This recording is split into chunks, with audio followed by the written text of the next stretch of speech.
নমস্কার, আমি ভ্রমণ সাথে মিতা চ্যানেলের মিতা আমার চ্যানেলে আপনাদের স্বাগত জানাই। আশা করি আপনারা ভালোই আছেন, আমিও ভালো আছি।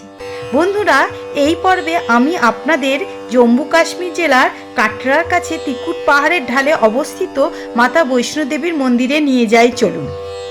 বন্ধুরা, আপনারা আমার আগের পর্বগুলিতে অমরনাথ যাত্রার ভিডিও দেখেছেন। যেহেতু বাবা অমরনাথ ও মাতা বৈষ্ণোদেবী দুটোই জম্মু কাশ্মীর জেলাতে অবস্থিত, তাই আমরা বাবা অমরনাথ দর্শন সেরে মাতা বৈষ্ণোদেবী দর্শন করে এসেছিলাম। তবে এই বৈষ্ণোদেবী যাত্রা আপনারা বছরে সব সময় করতে পারে। সেক্ষেত্রে দেশের যে কোনো জায়গা থেকে জম্মুর কাটরাতে আপনাকে পৌঁছাতে হবে। আমরা এখন তালতাল থেকে যাচ্ছি শ্রীনগর উদ্দেশ্যে।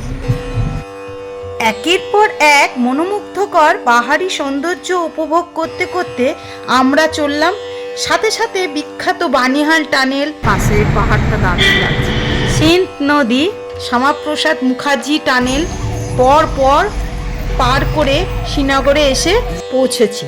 শ্রীনগরে এসে লাঞ্চ করে একটি গাড়ি নিয়ে আমরা কাটরার উদ্দেশ্যে রওনা দেব। এবার যাচ্ছি হচ্ছে কাটরাতে, ওখান থেকে আমাদের যাত্রা শুরু হবে।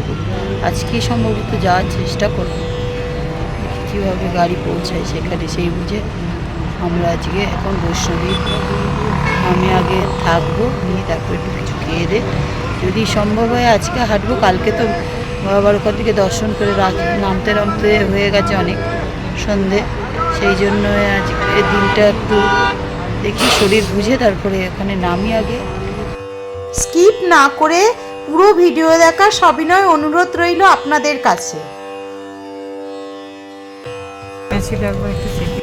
এটা হচ্ছে বৈষ্ণোদেবী সাইনবোর্ডের মানে ফ্যামিলি থাকার ব্যবস্থা আছে এখানে। নিহারিকা বলে, তারপর আশীর্বাদ আছে, সামনেও আছে, ওগুলো হচ্ছে ডরমেটরি।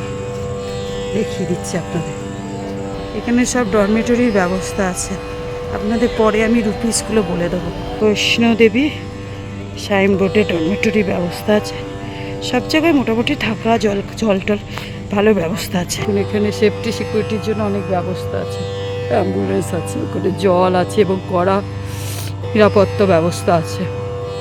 সুতরাং আপনারা যদি বৈষ্ণোদেবী যাত্রা করেন এখানে আসতে পারেন, খুব ভালো ব্যবস্থাপনা। তাতে প্রয়োজন মতো আপনারা ডরমেটরিও নিতে পারেন, বা আপনারা যদি ফ্যামিলি রুম 2200 টাকা করে পার ডে, আর ডরমেটরি হচ্ছে আপনার 150 টাকা করে পার ডে। ওটা শেয়ার করতে হবে সবার সাথে, বাথরুম এবং একটা ঘরে অনেকেই হয়তো থাকবে। শ্রী মাতা বৈষ্ণোদেবী সাইনবোর্ড পরিচালনা সংস্থা দ্বারা পরিচালিত বৈষ্ণোদেবী সাইনবোর্ড কাটরায় রেলওয়ে স্টেশন এবং বাসস্ট্যান্ডের কাছে বৈষ্ণবী ধাম, সরস্বতী ধাম, কালিকা ধাম, নিহারিকা যাত্রীনিবাস, শক্তি ভবন এবং আশীর্বাদ ভবনের মতো গেস্ট হাউস তৈরি করেছে।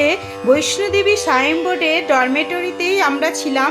এখানে ঝাঁ চকচকে ব্যবস্থাপনা ও গরম জলের সুব্যবস্থা ছিল। বৈষ্ণোদেবী যাওয়ার উদ্দেশ্যে আমরা আজকেই রাত্রিবেলা রওনা দেব।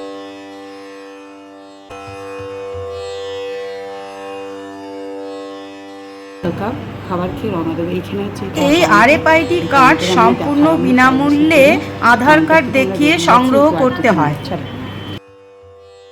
থেকে বৈষ্ণোদেবী যাত্রার স্টার্টিং পয়েন্টের অটো ভাড়া যাওয়ার সময় লেগেছে অটো প্রতি 100 টাকা, আর আসার সময় লেগেছে 200 টাকা। রাত্রি 11টা বাজে। আমরা এই দোকান থেকে লাঠি দ্বারা আমাদের অমরনাথ ওখানে যাওয়া, এইগুলো পেটিগুলো কিনলাম। পেটিগুলো 10 টাকা, এগুলো 20 টাকা। এই পেটি 50 টাকা, এগুলো 5 টাকা করে। আমরা এবার দিকে যাত্রা করি। মাতা বৈষ্ণোদেবী হলেন হিন্দু দেবী দুর্গার একটি রূপ। তিনি দেবী লক্ষ্মী, সরস্বতী এবং কালীর সম্মিলিত রূপ হিসাবে পূজিত হন এবং হরি বা বিষ্ণুর শক্তি হিসাবে বিবেচিত। এই স্টার্টিং পয়েন্ট, ওই যে মায়ের ভবন, ওখানে আমরা ওখানে যাব। অমরনাথের এই যে লাঠিটা রয়েছে আমার হাতে।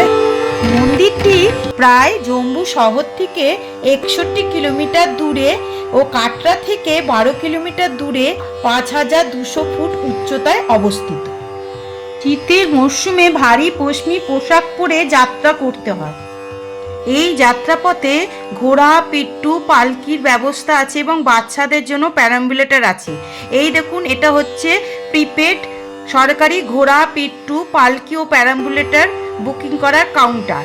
ঘোড়া শুরু, এই ঘোড়া হচ্ছে 1000 থেকে 1400 টাকা, প্যারাম্বুলেটর হচ্ছে 400 থেকে 900 টাকা এবং প্যারাম্বুলেটর অর্ধকুমারী অবধি নিয়ে যাবে 400 টাকায়। পালকির ভাড়া হচ্ছে 5 থেকে 10,000 এবং প্রতি ব্যক্তির ওজন অনুযায়ী এর ভাড়াও ওঠানামা করে। মাতা বৈষ্ণোদেবী ভৈরবনাথের প্রেমময় অগ্রগতি থেকে বাঁচতে ত্রিকুট পাহাড়ে পালিয়ে যাওয়ার সময় হনুমানজি তাকে পথ দেখাতে দেখাতে নিয়ে গেছিলেন এবং এই পালিয়ে যাওয়ার সময় তিনি ত্রিকুট পাহাড়ের বিভিন্ন স্থানে থেমে থেমে গিয়েছিলেন। তার মধ্যে প্রথমে পড়বে বাণগঙ্গা।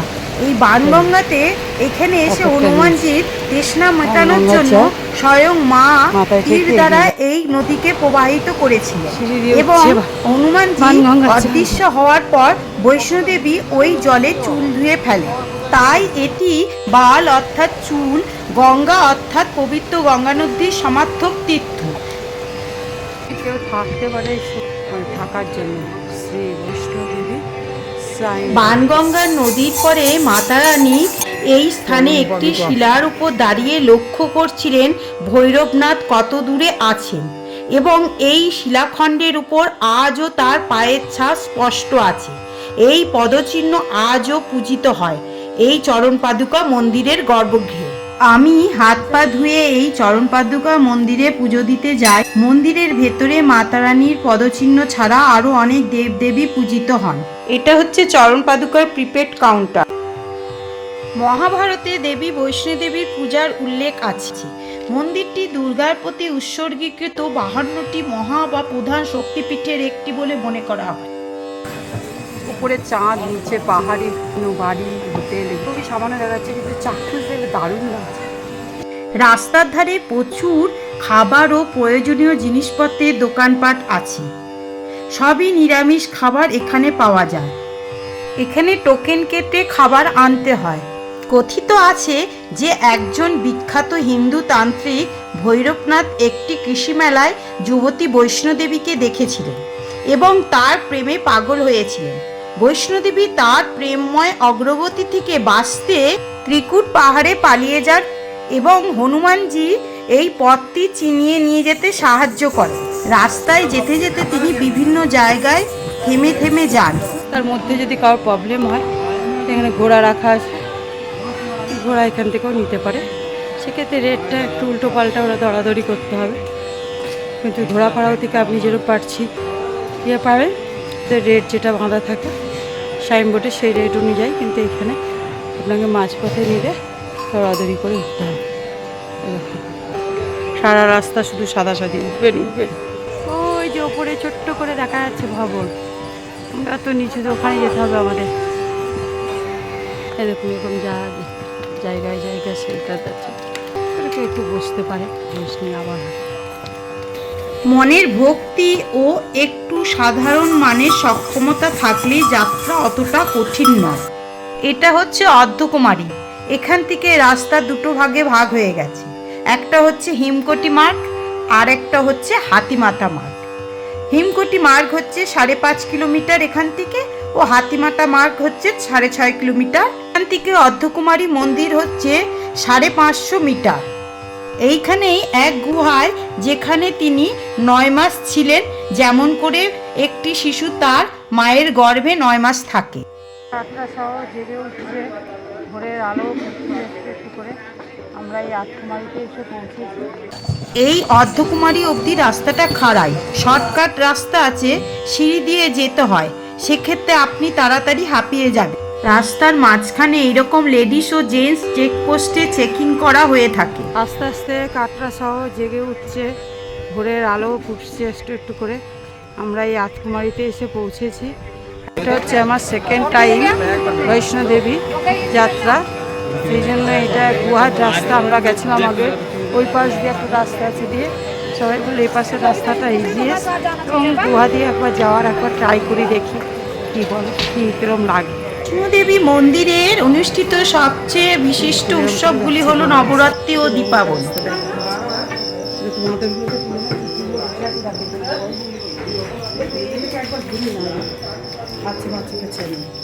নিয়ে চলে যায়। এই যাত্রাপথে পালকি, ঘোড়া ও পিট্টু চলাচলের নিষেধ, তাই ভিড়ও কম। মাত্র সন্তান নিয়ে চলছে মায়ের কাছে। আগেরবার এমনি রাস্তা দিয়ে গেছিলাম, এবার গুফা রাস্তা দিয়ে যাচ্ছে। আস্তে আস্তে পুরো সকাল হয়ে গেছে, যাচ্ছি, জানি না কখন মায়ের দর্শন পাবো।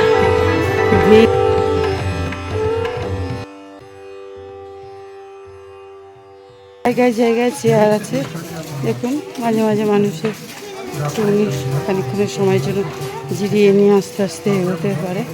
যেতে হবে বেশ অনেকটাই, 4 কিলোমিটারের মতো, তারপরে মায়ের দর্শন পাবো। যাত্রাপথের এরকম মাঝে মাঝে ওয়েটিং রুম পাবেন, সেইখানে অনেকে বিশ্রাম নিয়ে তারপরে এগিয়ে যায়। হ্যাঁ বন্ধুরা, একটা কথা আপনাদের বলে রাখা ভালো, এই বৈষ্ণোদেবী যাত্রাপথে হেলিকপ্টারের ব্যবস্থা আছে, যেটা নিহারিকা কমপ্লেক্সে অনলাইনে বুকিং করতে হয়।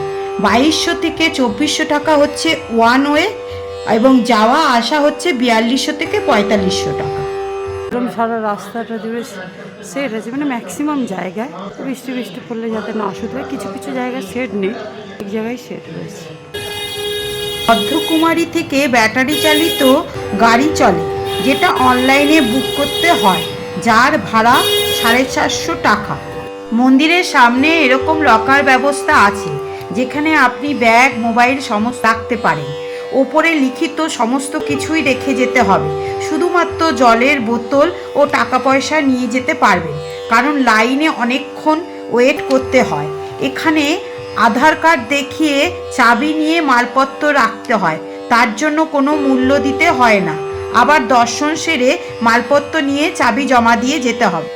এবারে আমরা মাতা রানীর ভবনে প্রবেশ করব, যেখানে মা চামুণ্ডা কালী রূপ ধরে ভৈরবনাথের শিরচ্ছেদ করেছিলেন, এবং ভৈরবনাথের মাথা পাহাড়ের উপরিভাগে ও দেহটি ভবনের প্রবেশদ্বারে পড়ে। এইভাবে পাহাড়ের উপরে ভৈরবনাথের মন্দির প্রতিষ্ঠা পায়।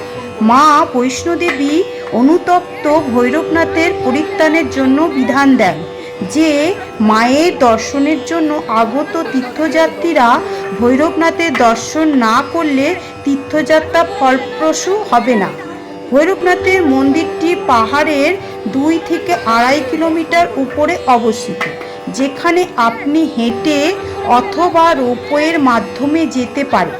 পায়ে হাঁটা পথ বেশ চড়াই। রোপওয়ের ভাড়া 100 টাকা জনপ্রতি। সকাল 7:30 থেকে সন্ধে 6টা পর্যন্ত খোলা থাকে। প্রতিকূল আবহাওয়াতে বন্ধ থাকে। মোবাইল ক্যামেরা নিয়ে প্রবেশ নিষিদ্ধ, তাই মন্দিরের ভেতরে ছবি দেখাতে পারলাম না। 2টো বাজে এখন। আমরা বৈষ্ণোদেবী ও ভৈরবনাথ রোপওয়ে চড়ে দর্শন করে আমরা নিচের দিকে ডাউনে নামছি, নিয়ে কাটরায় নামবো। আজকে রেস্ট, কালকে যদি সম্ভব হয় বা সব কিছু ঠিক থাকে শিবখড়ি যাব, আপনারা দেখতে পাবেন। সকালবেলা শুধু উঠেই গেছে, এখন নামার সময় শুধু প্রায় নামার পথে প্রচণ্ড বৃষ্টির কারণে আমরা এই জিপ স্ট্যান্ডে 8 ঘন্টার মতো বসেছিলাম, তারপর আবার হাঁটা শুরু করেছিলাম। মোটামুটি অনেকটাই সুন্দরভাবে এসেছিলাম, 1 ঘন্টা আমরা এক রাস্তায় এসে গেছিলাম, কিন্তু মাঝে বৃষ্টি হওয়াতে ব্যাঘাত ঘটেছে, তাই জন্য আমাদের একটু বসে যেতে হয়েছে, আবার হাঁটা শুরু করেছি। মোটামুটি টার্গেটে পৌঁছে যাব আজকে। চলুন, চুন্নিগুলো বেঁধে দিচ্ছে এখন, পুরো একদম যাত্রা শেষের পথে। আমাদের যাত্রা এবার শেষ হলো, যেটা কালকে রাত্রি 12:30 নাগাদ শুরু হয়েছিল। এখন 4:30 বাজে। আমরা দুটোই ওখান থেকে পুজো টুজো দিয়ে মাকে তারপর রওনা দিয়েছিলাম। এখানে এসে পৌঁছালাম 5:30। মাঝখানে 1/2 ঘন্টা বৃষ্টি হয়েছিল। যাওয়াটা একটু কষ্ট, যেহেতু চড়াই, আসাটা অনেকটাই ইজি হয়েছে। এখান থেকে আমাদের শুরু করেছিলাম কালকে রাত্রি 12:30, আজকে 5:30টায় শেষ করেছি। মাঝখানে একটু বৃষ্টি হয়েছিল, দুটো ওখানে রওনা দিয়েছি, মাকে পুজো দিয়ে একটু খেয়ে দিয়ে রওনা দিয়েছিলাম। এখানে 5:30 পৌঁছেছি, 1/2 ঘন্টার মতো বৃষ্টি।